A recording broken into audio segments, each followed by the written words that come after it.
여러분, 우리 인류 사회가 또 자연 세계는 태어난 순간부터 죽을 때까지 생존과 생계 문제로 씨름하며 살아가게 됩니다. 특별히 모든 생명은 태어난 순간부터 이 생명의 추격전을 펼치게 됩니다. 제가 오래전에 아이들과 내셔널 지오그래픽에 나오는 이 동물 다큐를 참 좋아했었습니다. 우리 아기, 새끼, 이 거북이부터 물고기, 어린 사자들, 그리고 징그러운 파충류까지 하나하나 태어난 순간부터 도망다니며 살 곳을 찾아다니는 그 동물들의 모습을 보며 생계와 생존의 문제는 참 이렇게 힘든 거구나. 특별히 동물의 세계는 암사자나 큰 동물도 만만치 않습니다. 이 목숨을 잃지 않으려고 죽는 날까지 먹잇감을 찾아 헤매는 이 동물들의 모습들. 여러분, 동물들의 이 운명과 숙명은 이렇습니다. 평생 먹잇감을 찾아 지역을 옮겨 다니다가 찢기고 먹히고 잡히고 죽는 것입니다. 여러분, 동물들은 물리고 뜯기고 잡히고 찢기고 죽는 것이 일상입니다. 생존하기 위해서 목숨 걸며 그렇게 살아가지요. 우리 인간, 우리도 처음부터 끝까지 이 생계와 생존의 문제에서 자유할 수 없습니다. 누구는 생계를 위해서 고향을 떠나기도 하고, 누구는 생계를 위해서 비행기를 타고 고국을 떠나기도 합니다. 여러분, 생계를 위해서, 생존을 위해서, 가족을 부양하기 위해 가까이에서는 만들어진 장소가 국제시장으로 알고 있습니다. 저희 할아버지 할머니도 북에서 내려오신 이후에 도너츠를 파시면서 목회 활동을 이어가신 곳이 국제시장입니다. 여러분, 이와 같이 살기 위해 안 해본 것 하나 없이 목숨 걸고 무엇이든 되는 대로 살아온 분들이 바로 여러분들이시잖아요. 이제 시대가 많이 변했습니다. 넉넉히 살 수도 있고 먹기도 합니다. 그러나 문제는 살기 위해, 또 생존하기 위해 여전히 우리는 많은 것을 포기할 수밖에 없는 도시라는 곳에서 우리가 살고 있습니다. 여러분, 도시는 누군가는 열심히 살아도 뭔가 달라지지 않는 곳이 도시이기도 합니다. 그래서 사람들이 살아가는 방식을 묘하게 바꾸고 재해석하기 시작했습니다. 자신만의 각도로 인생을 해석한다라는 거죠. 이제 한 만큼 했어. 이제 더 이상 안 해도 돼. 누군가를 위해서 희생하는 건 이젠 내 인생에 없어. 이제 나를 위해 살 때가 됐어. 나만의 행복을 위해서 살아갈 때가 됐다는 거야. 우리 삶의 각도가 이렇게 많이 전환된 도시의 한복판에서 우리가 살고 있습니다.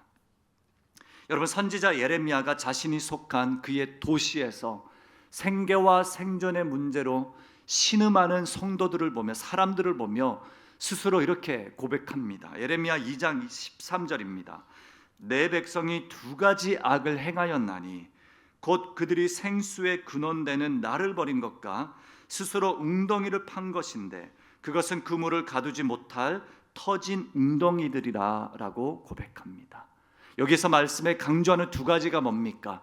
스스로 생수의 근원되는 나를 버린 것, 그리고 스스로 웅덩이를 판 것이다라고 합니다.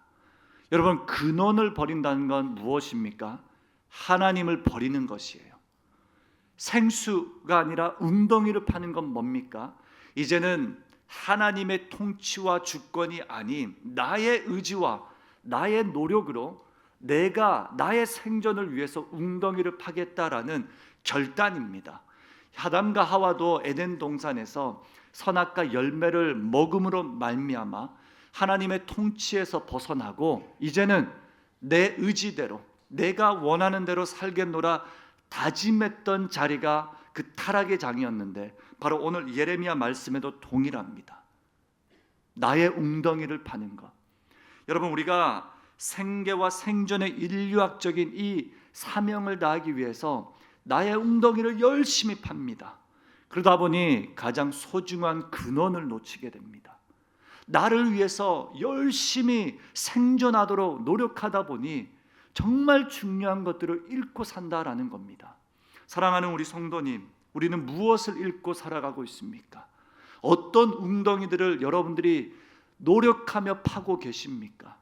오늘 이 시간 허락하신 말씀을 통해 우리 근원을 회복하시는 예수 그리스도께서 사마리아 여인을 찾아오신 이후에 그가 열심히 팠던 우물, 이 물덩이를 가져가 주시고 근원을 회복해 주시는 예수님이 오늘 저와 여러분들의 영적인 근원을 회복시켜 주시고 우리의 메마른 예배와 목마름을 다시 해갈시켜 주시는 오늘의 말씀과 예배가 되길 간절히 소망합니다. 여러분, 예수님께서 실제로 이 여인을 찾아오셔서 회복하신 이야기들이 오늘 본문에 기록되어 있습니다. 이렇게 질문할 수 있겠습니다. 어떻게 예수님은 이 사마리아 여인의 근원적 문제를 해결해 주시냐라는 겁니다. 여러분, 두 가지로 살펴보길 원합니다. 먼저는 어떻게 이 근원적 문제를 해결해 주십니까? 영원히 목마르지 아니할 예배를 회복시켜 주십니다. 예배는 영원히 목마르지 아니할 근원을 회복시켜 주시는 자리입니다. 오늘 말씀 안에 이 근원에 대한 이야기를 함께 나누길 원합니다. 자, 요한복음 3장에 니고데모가 등장합니다. 문학적인 이 대조적인 기법으로 4장과 3장을 이 요한 저자가 기록하는데요. 니고데모는 어떤 사람입니까? 말 그대로 이름이 있는 사람이었습니다. 니고데모는 사회적으로, 종교적으로, 도덕적으로 괜찮은 사람이었습니다. 반면에 4장의 이 사마리아 여인은 어떤 사람입니까? 이름도 없습니다. 사회적으로 연약합니다. 지역적 한계가 있습니다. 삶의 한계도 있습니다. 여러분, 니고데모는 바리새인 중에 공의의 의원입니다. 유대인들의 대표자들입니다.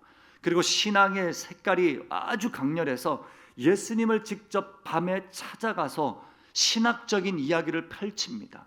반면에 이 여인은 숨고 그렇게 어두움 속에 살아갔던 사람이었습니다. 왜냐? 사마리아인이었고 이방인이었고 혼인하여 율법과 전통과 정체성도 없는 그렇게 편견으로 죄인으로 몰아간 그런 사람들의 배경 속에 살아온 사람이었습니다. 여러분, 유대인이 이 사마리아인과 함께 말을 거는 것도 힘든 사회였는데 사마리아인의 물을 한 유대인의 남자가 달라고 했다라는 것, 하물며 여성에게 찾아가 이 유대 남자가 물을 달라고 한 이 행위는 당시의 정결법에 의하면 용납이 되지 않은 이야기였습니다. 이 이야기를 예수님이 오늘 이 말씀을 통해 우리에게 말씀해 주시면서 사회적 한계를 가진 이 여인에게 생존의 문제와 삶의 문제로 신음하며 자신의 우물을 팠던 이 여인에게 찾아오시는데 12시 낮 정오에 찾아오십니다. 숨고 싶었고 사연 많은 사람이었고 누구도 만나고 싶지 않았는데 예수님이 찾아오십니다. 제가 이전에 싱가포르에 잠시 살 때에 우리 유학생들 사역을 할 때 대낮 정오 12시에 BBQ 파티를 하니 우리 집으로 모여라 라고 말했습니다. 강구했습니다. 기대하고 열심히 준비했는데 4명만 오더라고요. 왜 4명만 왔을까 생각해보니 대낮 12시에 동남아시아에는 BBQ를 하면 안 됩니다. 너무 더워서 죽습니다. 그래서 제가 그때 처음 알았습니다. 여러분, 하물며 이 고대 군동사의 대낮 12시 살인적인 이 날씨에 예수님이 직접 찾아오셔서 이 여인에게 건네신 말은 무엇입니까? 4장 13절 14절에 예수께서 대답하여 이르시되 이 물을 마시는 자마다 다시 목마르려니와 내가 주는 물을 마시는 자는 영원히 목마르지 아니하리니 내가 주는 물은 그 속에서 영생하도록 솟아나는 샘물이 됨이라. 아멘. 이 여인은요, 자유가 필요했습니다. 이 여인은 외로웠습니다.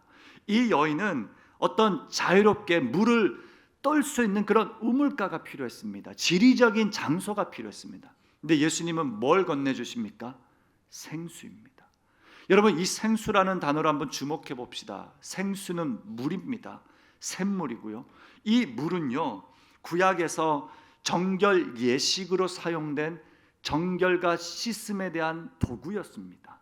신약으로 넘어와서 물은 세례를 줄 때 우리를 정결케 하고 거듭나게 하는 이 영적 도구로 사용됩니다. 요한복음 2장에서는 가나안 혼인잔치 이야기가 나옵니다. 혼인잔치의 물이 예수님의 기적을 통하여 이전보다 더 나은 포도주가 되므로, 포도주는 무엇입니까? 영적 잔치입니다. 풍족함입니다. 영적인 잔치가 되어 확산이 되는 은혜가 있습니다. 4장에는 생수의 물이 나오고 7장에서는 생수의 강이라는 단어가 나옵니다. 요한복음에 생수의 강은 저희가 성령으로 해석하게 됩니다. 여러분, 이 요한복음 7장 38절을 함께 보겠습니다. 나를 믿는 자는 성경의 이름과 같이 그 배에서 생수의 강이 흘러나오리라 하시니, 이 생수의 강은 여러 가지 해석이 있지만 성령으로 우리가 해석하고요, 이 생수의 강이 흘러나온다라는 것은 성령님이 내주하시는 역사를 말합니다.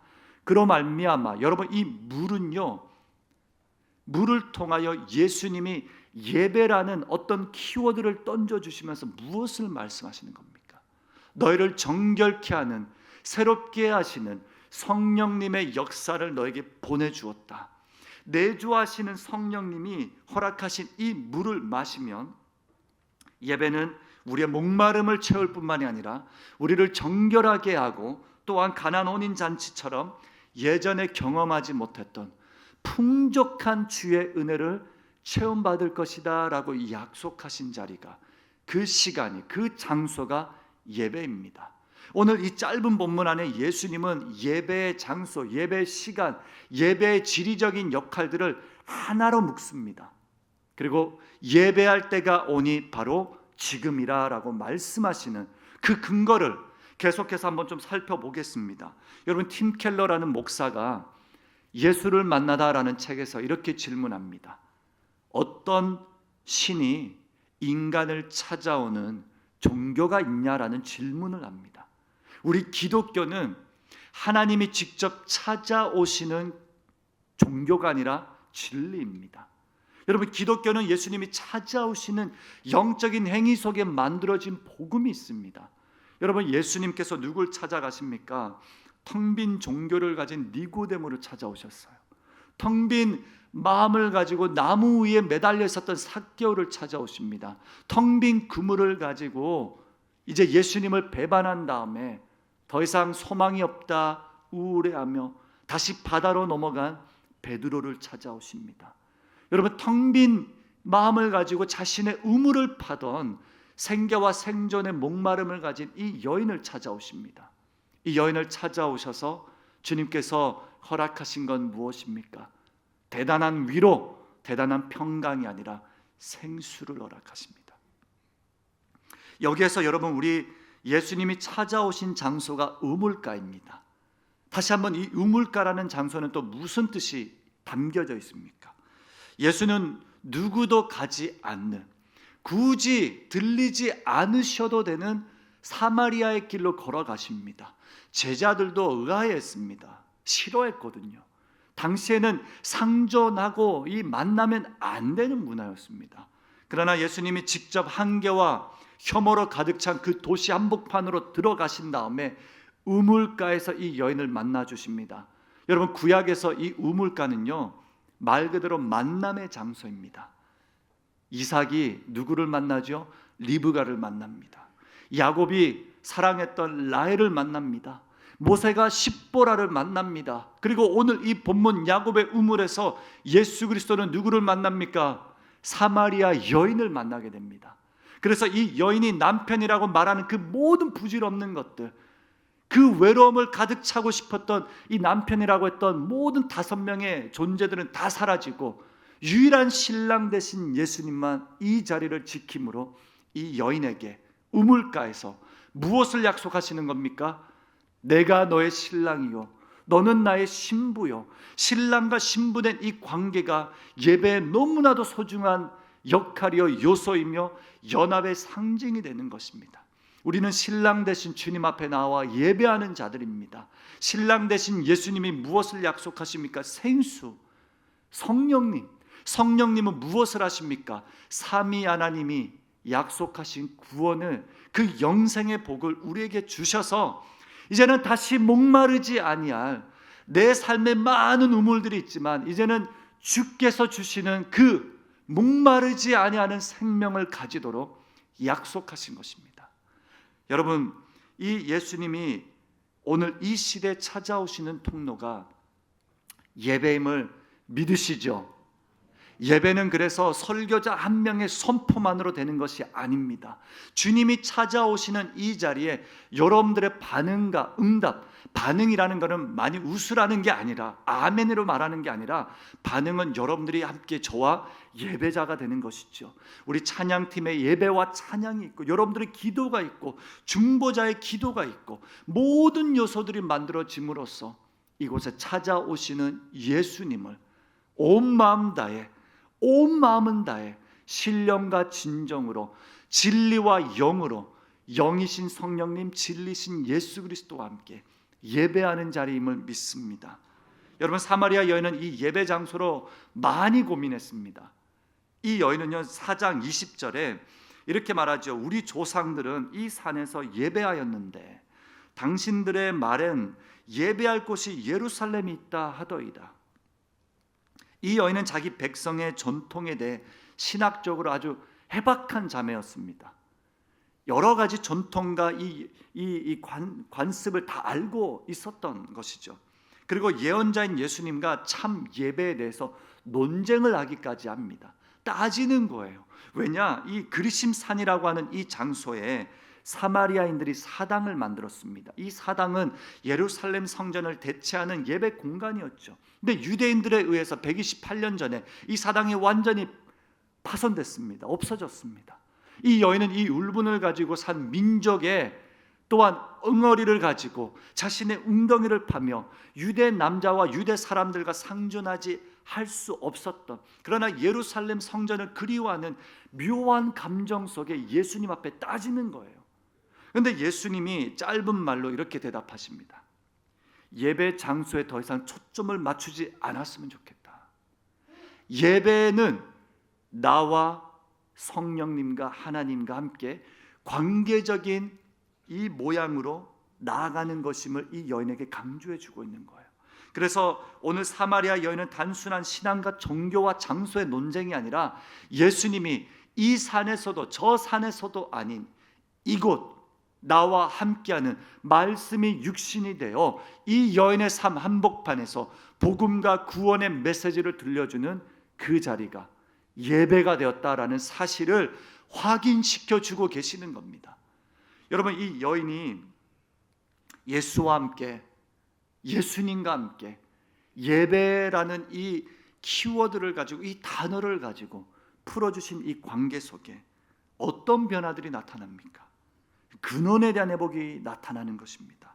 하나님은 그래서 영이시고 진리신 예수님이 성령님과 함께 너희에게, 이제는 어떤 생수의 물을 말하는 것이 아니라 목마름의 물의 정도가 아니라 영적인 근원을 회복시켜 주시는 이 하나님이 너의 하나님이심을 고백하는 예배의 자리에서 나의 신랑과 신부의 관계를 회복하자 초대하시는 겁니다. 정리하자면 여러분, 사랑하는 성도님, 이 근원을 회복하는 예배란 지역적 어떤 생명, 존재적 어떤 삶의 한계를 넘어서서 우리의 목마름을 채우시는 성령님을 경험하는 자리임을 믿습니다. 예배는요, 성령님이 채워주시는 그 놀라운 갈증을 해가라는 자리임을 믿습니다. 여러분, 예배는 목마른 우물에 직접 찾아오신 신랑 예수님과 대면하여 만나는 자리임을 믿습니다. 여러분, 예배는 일평생 허탕치며 우울했던 지난 과거의 모습을 던져버리고 주님과 함께 더 나은 포도주를 향하여, 더 나은 삶을 향하여 나아가는 자리임을 믿습니다.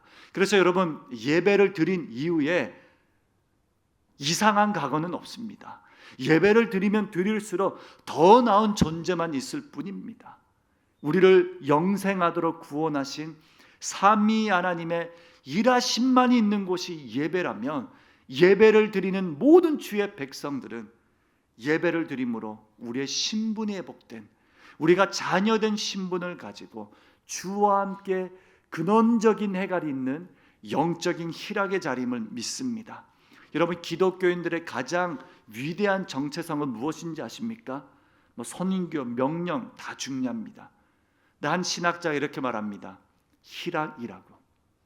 예배하는 백성들, 구원을 받은 자녀들, 하나님의 놀라운 영광을 담아낸 자녀들은 희락이 있는 기쁨의 백성들입니다. 우리 사랑하는 성도님, 우리 더 많이 웃어야 됩니다. 더 즐거워야 됩니다. 예배를 드릴 때마다 놀라운 감격 속에 나오셔야 합니다. 주무셔도 괜찮아요. 그거 중요하지 않습니다. 정말 중요한 거는 여러분들의 삶 가운데 영적인 희락이 살아있냐, 나의 원론적인 가치가 회복이 되었냐, 내 안에 물동이가 참 많았는데 주님의 목마름을, 주님의 갈증으로 내 인생의 갈증이 해결이 되었냐라는 것이죠. 여러분, 두 번째, 마지막으로 이 사마리아 여인의 근원적 문제를 어떻게 해결해 주십니까? 물동이 되신 예수와 그의 사명을 붙잡는 예배를 회복시켜 주십니다. 예수님과 사명을 붙잡는 예배를 회복시켜 주십니다. 여러분, 용어는 다르지만 우리가 이 예배라는 단어가 성경 구약과 신약에 얼마나 다양하게 중심, 핵심 신학의 용어인지를 우리가 알고 깨달아야 합니다. 예배는 구약에서 창세기나 출애굽기는 대다수 회복과 돌아오는 삶으로 표현되었습니다. 너의 죄인들, 포로된 삶, 이제 임재 안으로 들어와 나와 회복하자. 그리고 이제 출애굽기에서는 이 임재 장소, 특별히 거룩한 장소인 성막과 또 거룩한 사람인 제사장, 이들의 역할을 통하여 순종의 자리로 나오게 하셨습니다. 그게 또 레위기로 연결이 되죠. 율법과 계명 속에 순종하도록, 그래서 이 순종의 관계 속에 예배하는 백성을 만드셨습니다. 이제 신약으로 넘어와서 예수 그리스도께서는 어떻게 하셨죠? 구약의 모든 말씀을 성취하시죠. 그리고 예수님은 성막을 성취하시고 대체하셨습니다. 예수님은 백성과 만나고 임재하시며 죄를 해결해 주시는 성전이 스스로 되어 주신 거예요. 그리고 성전이 몸이라고 하셨습니다. 그러므로 이제 예배자들이 더 이상 이 여인이 말했던 것처럼 예루살렘에서 예배할 필요가 없고, 내가 있는 이곳에서 예루살렘과 모세 언약과 율법과 계명과 성막과 성전을 다 성취하신 나로 말미암아 너와 함께 예배하는 연합 공동체가 되었다 말씀해 주셨습니다. 그래서 예배는 이 방식에 대해서는 여러 가지 방식이 있겠죠. 우리는 장로교의 방식과 이 예배 전통을 쫓아갑니다. 교단마다 다르고 시대마다 다르고 세대마다 다릅니다. 그러나 예배의 가장 소중한 근원은 무엇입니까? 예배는 장소가 아니라, 어떤 기능이 아니라, 어떤 전례와 전통이 아니라, 이제 예배는 하나님이 거하시는 장소, 예수의 임재를 경험하는 시간, 그리고 더 깊은 관계로 들어가는 하나님이 만들어 놓으신 자리임을 믿습니다. 그래서 예배라고 말할 때는 장소와 시간과 자리, 이 모든 것을 아우르시는 예수님이 함께 동행하시는 자리임을 믿습니다. 그러므로 이 여인도 예수님을 만나면서 자신의 신앙에 예수님이 더욱더 극대화되는 것을 경험하게 되었습니다. 그 짧은 시간 안에. 여러분, 이 4장 9절에 이 여인이 이렇게 질문합니다. 우리 한 번만 같이 한번 읽어보겠습니다. 사마리아 여자가 이르되 유대인으로서 어찌하여 사마리아 여자인 나에게 물을 달라 하나이까? 예수님이 만들어 놓으신 예배 이전에 여인의 질문은 뭡니까? 유대 남자, 어찌 유대 남자가 나에게 물을 달라고 합니까? 라고 질문합니다. 근데 이 여인이 점차 예수님이 평범한 사람이 아니구나 발견한 이후에 주님이라고 말하면서 어찌 나에게 물을 달라고 하는 자매가 이제 나에게 그 물 좀 달라고 요청합니다. 여러분, 이게 뭡니까? 예배는 영적인 반응입니다.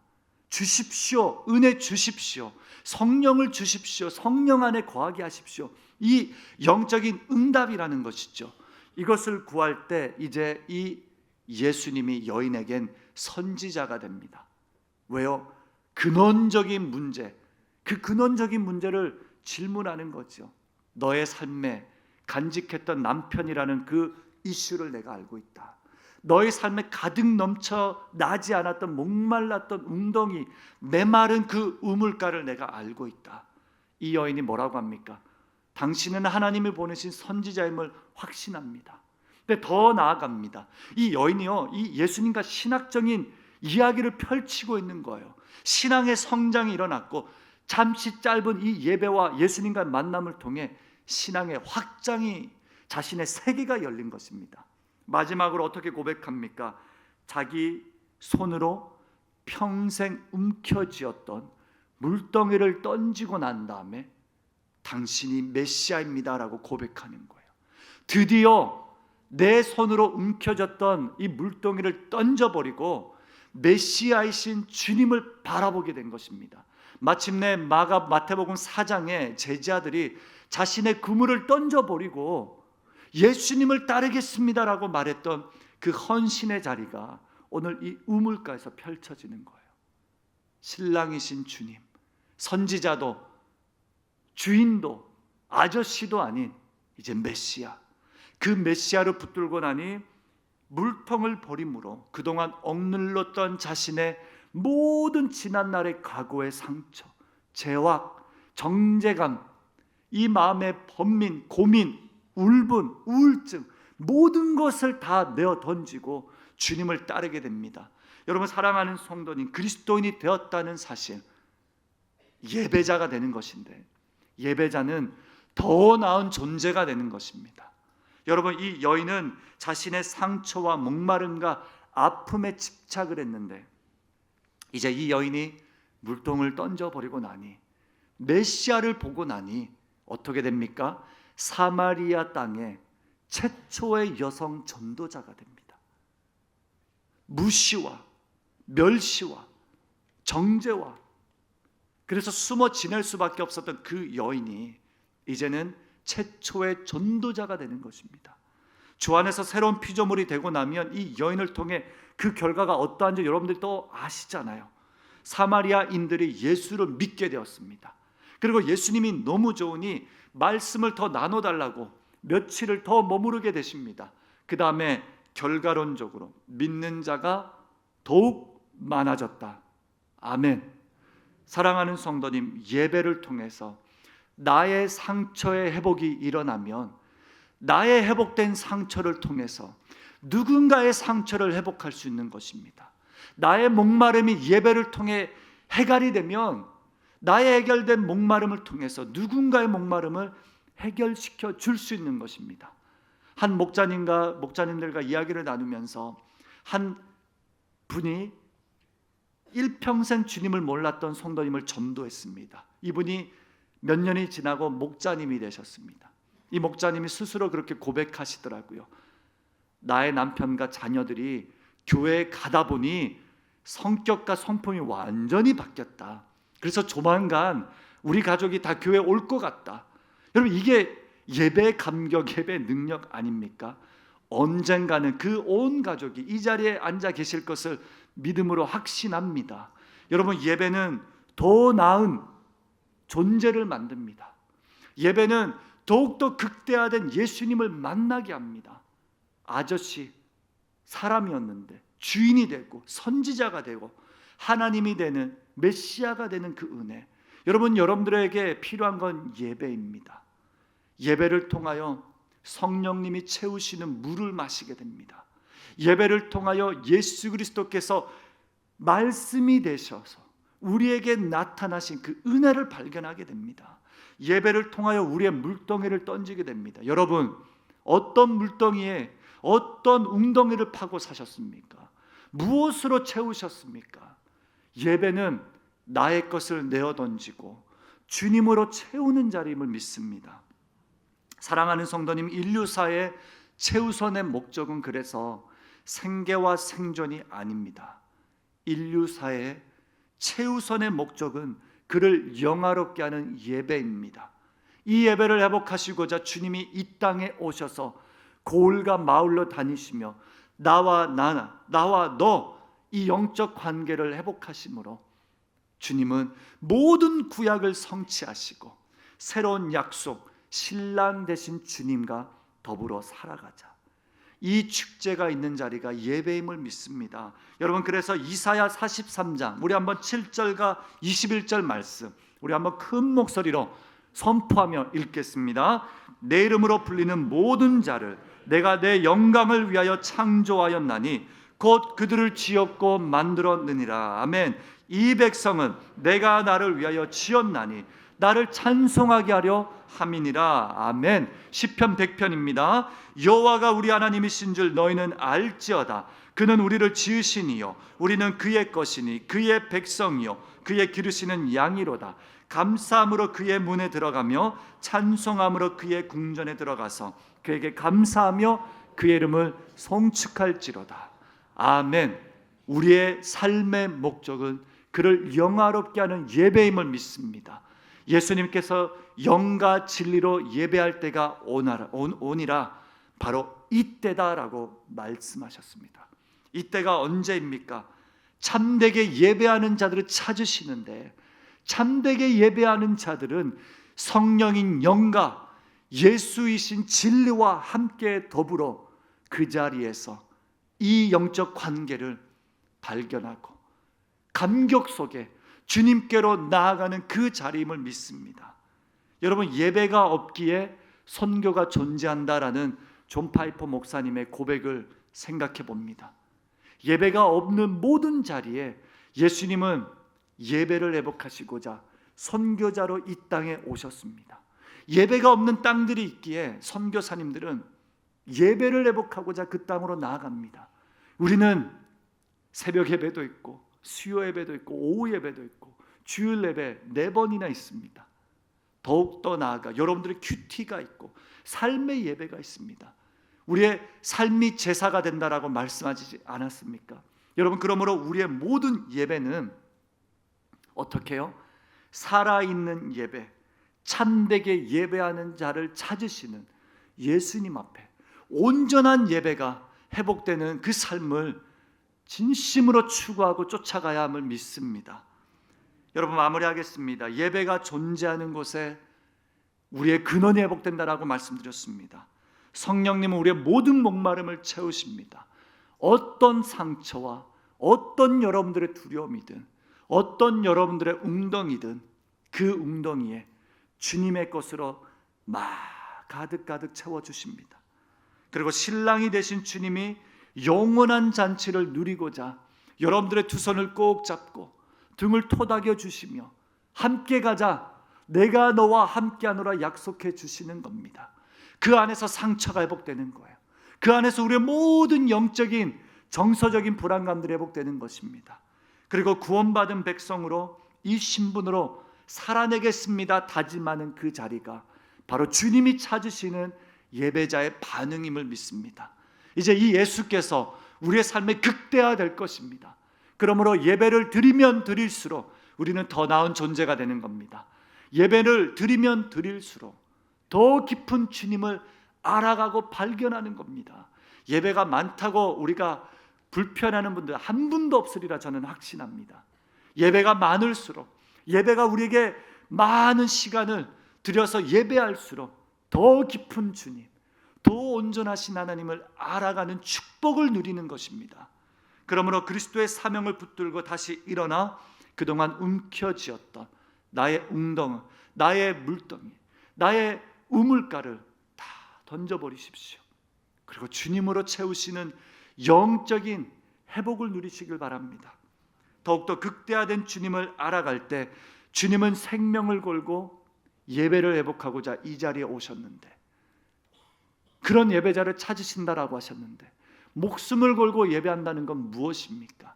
바로 삶의 예배, 삶의 제사가 회복되는 것임을 믿습니다. 내 전 인생을 통하여, 내 전 삶을 통하여 우리 영광스러운 주님을 노래하는 것을 넘어 그를 영화롭게 하고 나의 신분을 회복시켜 주신 주님을 찬양하고 자유와 성령의 물로 채워주신 그 물이 너무나도 좋아서 주와 함께 더불어 살아가는 삶임을 믿습니다. 여러분, 지난주까지 제가 돌아다니면서 우리 주일학교 예배를 하나하나 다 참석했습니다. 얼마나 뜨겁게 예배하고 찬양하든지요. 영유아부와 우리 유치부 찬양 인도자 선생님들의 그 목소리가 얼마나 귀하고 어여쁘든지요. 아이들이 잠에 맑게 예배했습니다. 유년부와 초등부는 우리 선생님과 함께 아이들이 싱어로 섬깁니다. 율동도 하고요. 우리 예배 미래가 유년부와 초등부에 다 있습니다. 싱어들이 목소리가 정말 좋더라고요. 꼬마 아이들이요. 우리 청소년부 예배는 전도사님 여러분 아시겠지만 이은총 전도사님 얼마나 강렬하게 예배를 드리시는지 부흥의 현장이더라고요. 청년부는 제가 어제까지 청년부 수련회 참석하고 금요일 말씀 전하고 왔는데 저한테 그러더라고요. 저희가 다 내향적이에요 그러더라고요. 그러고 보니 그래 보이더라고요. 다 이렇게 숫기도 많고 조용하고 차분한 친구들, 정서적으로 뭔가 안정적인 친구들이었습니다. 근데 그 안에서 몸부림치며 주여 주여 외치며 기도하는 그 친구들과 함께 참치 안에 많은 회복과 은혜가 있었습니다. 여러분, 이들이 얼마나 갈증하는지 아시잖아요. 열심히 시험을 준비하다가 낙심하고 포기하고 열심히 취준생으로 살아가다 죄진 것도 아닌데 잘못한 것도 아닌데 그냥 사회에서 나고자로 각인된 그 모습에 너무나도 짓눌린 그 아픔을 가지고 온 친구들도 있고요. 재수를 시작하겠다고 하는 친구도 있었고, 여러 가지 변화 속에, 관계적인 어려움 속에 친구를 사귀고 싶은데 본인이 너무너무 내향적이어서 그 여러 가지 갈증들을 다 가지고 왔습니다. 함께 손잡고 기도하고 공동체적으로 기도했습니다. 여러분, 우리 특별히 지난주는 영유아부로 제가 기억합니다. 찬양 소리가 막 울려 퍼지더라고요. 쫓아가 봤습니다. 한 달에 한 번 부모님들이 자녀와 함께 드리는 예배가 있었습니다. 3주는 자녀와 부모에게 집중하지만 그 마지막 한 주는 전체적으로 부모님에게만 집중하는 예배였습니다.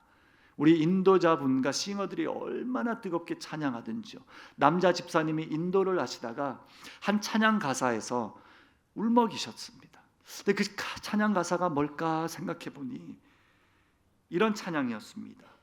이해되지 않는 말씀 마음속 누를 때도 믿음을 드리며 고백합니다. 그리고 후렴 가사가 이렇습니다. 그래도 하나님은 선하십니다. 그래도 하나님은 완전하십니다. 지난번에 특세 때 우리 주일학교 아이들이 불렀던 찬양입니다. 제가 어제 잠들기 전에 크게 막 틀었거든요. 아이들이 흥얼거리면서 부르다가 잠들었습니다. 이 아이들의 인생에 그래도 주님은 완전하십니다. 그래도 주님은 선하십니다. 고백할 수 있는 자리가 예배임을 믿습니다. 이것이 예배가 주는 회복입니다. 여러분, 어떤 웅덩이를 파며 오셨습니까? 내 삶의 존처럼 채워지지 않는 것들, 생계와 생존의 문제로 여전히 우리는 씨름해야 됩니다. 바뀔 것, 변화된 건 많이 없습니다. 그러나 주님이 그 웅덩이를 완전히 바꿔주셨습니다. 생수를 부어주시며 그래도 나는 선하다, 그래도 나는 완전하다 말씀하신 아버지로 말미암아 매 순간 우리 예배하는데 더 나은 존재로 성장하면 좋겠습니다. 매 순간 우리 예배 드리는데 더 나은 인격과 더 깊은 예수님을 알아가는 그 깊이가 우리의 삶에 극대화되면 좋겠습니다. 사마리아 여인처럼 여러분 버려야 될 물동이가 있으십니까? 마음껏 버리십시오. 예배 가운데 쏟아부으시고 주님으로 체험받은 다음 일주일 동안 그 주와 함께 신랑이신 주님 손 붙잡고 힘있게 나아가시길 주님의 이름으로 축복합니다. 기도하겠습니다. 하나님, 우리의 마음속 깊은 곳을 짓누르는 잘 이해되지 않는 순간과 그 말씀이 우리에게 있을지라도 그래도 주님은 완전하십니다. 그래도 주님은 선하십니다. 고백할 수 있는 영적인 예배자로 우리를 회복시켜 주심에 감사합니다. 성령님이 우리에게 친히 오셔서 모든 우리의 갈증을 가져가 주시고 주님만으로 채워주시는 은혜를 누리길 원합니다. 생수의 강이 흘러 넘쳐 삼위 하나님이 우리로 하여금 주의 자녀되게 하신 영생의 은혜를 맛본 자로 하나님 우리 삶에 영적 희락이, 영원한 잔치, 포도주가 되게 하신, 마르지 않는 생명이 되게 하신 주의 은혜가 넘쳐나는 우리 해운대 제일교회 성도님 되길 간절히 소망합니다. 우리의 삶의 모든 억누르는 것들 주님의 이름으로 체험받게 하여 주십시오. 우리가 예배를 드릴 때마다 더 나은 존재가 되겠습니다. 예배를 드릴 때마다 더 깊은 주님을 알아가는 은혜를 마음 다해 누리겠습니다. 우리의 영혼을 채워주십시오. 우리의 심령을 주님으로 채워주십시오. 혹여나 여전히 예배 자리로 나오지 못하는 우리 성도님들이 계십니다. 우리 자녀들이 있습니다. 저들의 갈증을 주님이 아시고 물동어리를 던져버리고 이 자리로 나와 예수 앞에 굴복하여 예수께서 채워주시는 은혜가 충만하길 소망합니다. 이 예배를 하나님 받아주시고 예배 감격 속에 날마다 살아가게 하시며 우리 찬양대 찬양가, 우리 특성을 고백하는 모든 우리 사랑하는 집사님들의 고백들, 특별히 우리가 물질로 또한 주님께 예배합니다. 이것을 통하여 하나님 나라를 확장시켜 주시고 예배하는 공동체를 더욱더 많이 세우는 주님의 몸된 교회 되게 하여 주십시오. 우리 한우 가정들의 그 침상에 찾아오셔서 비록 그 질병이 깊은 우물일 수도 있지만 주님이 찾아오신 자리가 예배가 회복되는 물덩어리를 던져버리고 치유의 역사가 나타나는 현장이 되리라 믿습니다. 정서적인 불안감으로 잠을 이루지 못하는 우리 성도님들이 계실 것입니다. 그 불안감을 가져가 주시고 성령님 그곳이 예배하는 밤이 되길 간절히 소망합니다. 우리 선교의 여정을 마무리하고 돌아오는 모든 발걸음들 귀하게 인도하시고 또 다음 주 출국하는 지체들에게도 그 은혜가 넘쳐나게 하여 주시옵소서. 이 모든 말씀 예수님의 이름으로 기도합니다. 아멘. 오늘